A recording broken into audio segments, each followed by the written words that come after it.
Marco Maniacs is the Simraceway user who is asking this question, Alan. I'm interested to hear about this. If you could, what would you change about the virtual R18 to make it more lifelike? Now, I've got to say I've tried it. I've never driven the real one, but it seemed pretty lifelike to me. So you tell me. Well, considering I did the final shakedown and ticked it off and setups and things on it, I would say absolutely nothing. The R18, from the visual point of view, I was absolutely amazed that the guys had got the detail on it so close. It was there, it was absolutely there. And then when I got into the base setup, it was just really a bit of fine tuning. They had got the dynamics working very well, but it was a case of fine tuning and then working into where we are today with the car. Because here is basically the last race. This is where my memory of the R18 is, and it was transporting that information to bring it right up to date. You know, ultimately, a car development and the sim development is in a similar way. You know, you work on it, you tweak it, you develop it, you always do that, and it's on the circuit. We're always working with the tyres. That's a very big key in for us with Michelin and partner.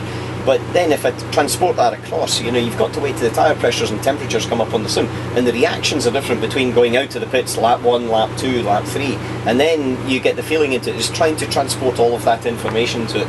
And I have to say, the last run I had just over a week ago, and I was thinking, Christ, this is just like the real thing. I've got a supplemental question on that, okay. Having been driving that car in virtual reality this afternoon. How realistic is the forward view on the cockpit view? No, that's realistic. How the hell do you drive that car? Fast. By smell? It's a funny thing. It's like looking through a letterbox. Yeah, you get very used to your environment. You've got to remember, you know, John, you race. When you've got a helmet on, you've got a restricted view anyway, so you've got a tunnel vision as it stands. And then when you're looking ahead of you, then obviously you're looking very much ahead of you. You're not looking directly in front, you know, 2 or 3 feet or whatever. You're actually looking a long way through the corners. There is no question that a closed cockpit car has got less total view than an open. That's one of the big discussion points, and always has been and always will be. And it's, you know, 30 years ago at Le Mans they were still discussing it, and 30 years time they'll be discussing it even further.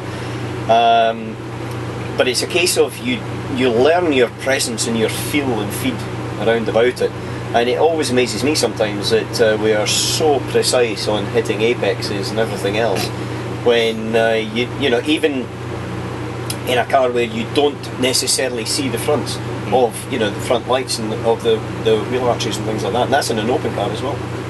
Good question.